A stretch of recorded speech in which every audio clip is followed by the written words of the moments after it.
The Mariners' offensive conundrum rages on. Welcome to the Dom Skeen channel, your one-stop shop for the Mariners storylines on Seattle's minds.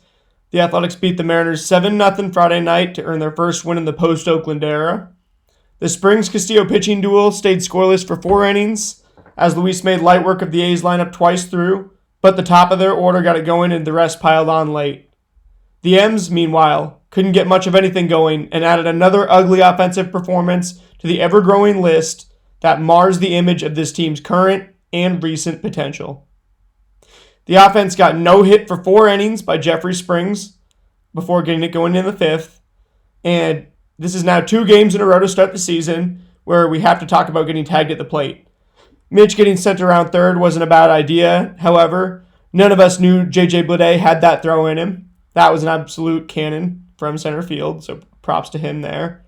Got to respect that arm a little bit now, when you're scouting this team. Garver was also very slow and got beat by a mile.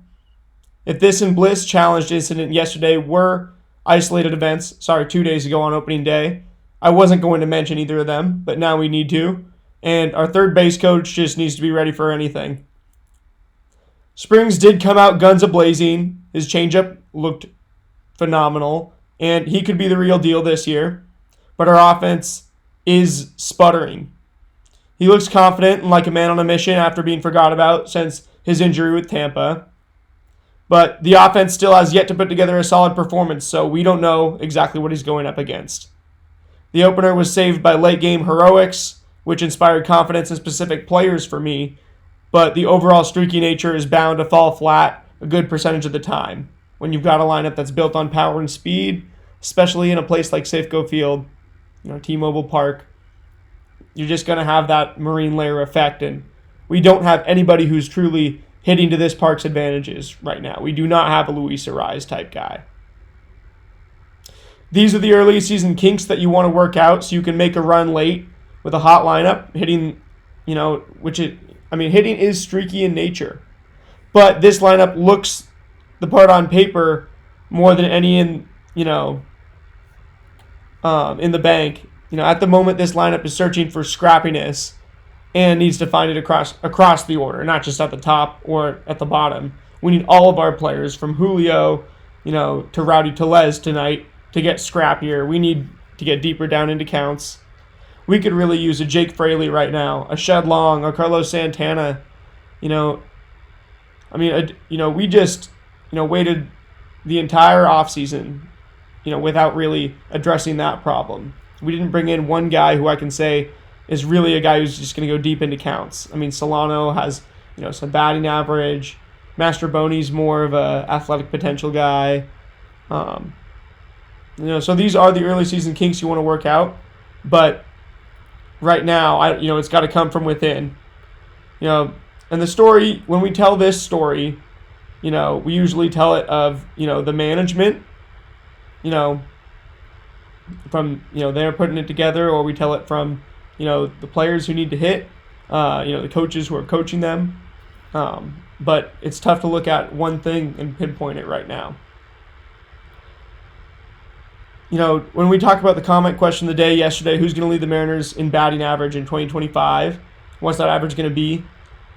The answers are never inspiring. It's always, I guess Julio at 270, or, maybe it'll be, maybe you can predict a comeback from Jorge Polanco, or, Cal is a great hitter, but definitely not a batting average guy. And, this is something that is going to be a storyline to watch throughout the season where, we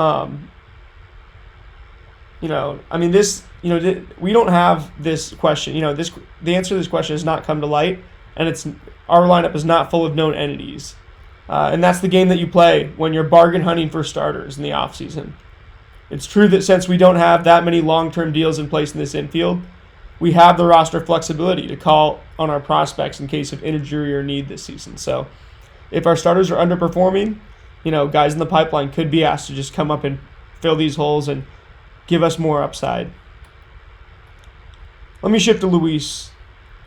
Jacob Wilson tagging him, makes it less worryable because that's actually more about Wilson to me. He's looked like the real deal the past 2 days.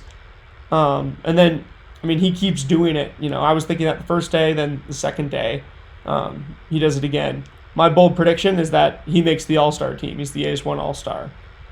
I mean, however, if they don't trade those first two pitchers, one of those guys could make it, Severino or Springs, based on those first starts for each of them. Rooker, to me, was the mistake that just got over the wall, and ended up a bomb. A little bit unlucky, but also it's in the marine layer, so you can't say that didn't get crushed. And he doesn't make it as far as we wanted into the game. He looked at Antsy attacking the strike zone and getting a little too deep into the counts. But it's encouraging to see such a talented pitcher go out there with so much confidence.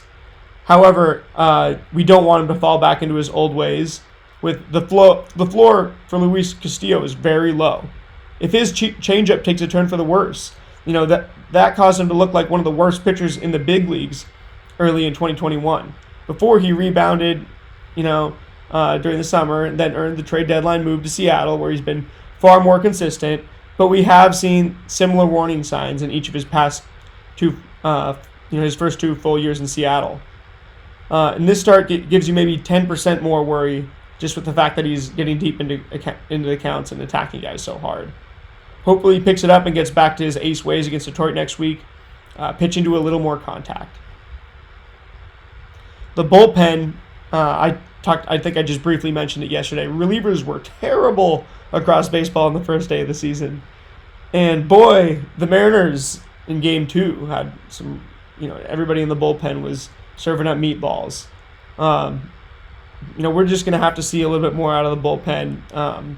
Haven't really gotten through either night without getting scathed. So hopefully tonight we can get our first real, Los Bomberos performance. We just need a clean bullpen outing, because that's another thing that is sometimes streaky. The guys there do feed off momentum of each other. And it's the most volatile position in sports, being a reliever. I always say that. After watching Edwin Diaz have one of the best seasons ever, and then the next year, blow so many saves. To wrap this up, the story right now is all about the offense. And when we tell it in the past, like I said, we typically either start with the people who put them in place, the management. We start with the stars and how they need to be our rocks consistently. Or the dipping quality from the top to the bottom when you're unable to make a change in personnel. We blame either Jerry for putting, a Donovan Solano in the lineup, in place. We blame Dan for putting him in the lineup, or we blame, the owners for not giving Jerry more money to spend or more freedom to build the roster how he sees fit. But, when you're unable to make this change in personnel, whether it be the offseason or 2 games into the season, you have to look for answers from within. And it's pretty evident that these problems aren't new to the year 2025 or not as simple as hitting approach. After hearing Teo just talk about hitting in Seattle as, some, deep, dark thing that, frightens these hitters. Clearly there's a big park factor. There's, a lot of evidence, scientifically that it's just harder. But also that plays on the mental, and definitely there's a compound effect there. Edgar had Julio looking great in spring. His swing looked really smooth, and it hasn't looked bad these first 2 games. He's not falling over himself when he strikes out. But we do, and really that's our one weapon that could control this part of the equation, the hitting approach part, so that we can isolate these other problems. Like, is there an approach issue that, guys are really coming here and then just having an approach issue because people don't like the batter's eye, or there's weird, mental games going on. But, the approach feels more measured this year, from seeing Julio in spring training, just to having Edgar back in the dugout. So as we analyze hitting stats, the one key is that, we're analyzing stats that are going to take months to normalize. So let us do so with a grain or more of salt. And I'd be remiss if I didn't mention the Yankees, one of the easiest parks to hit in, hit 9 home runs, a new franchise record today. Home run on the first 3 pitches of the game.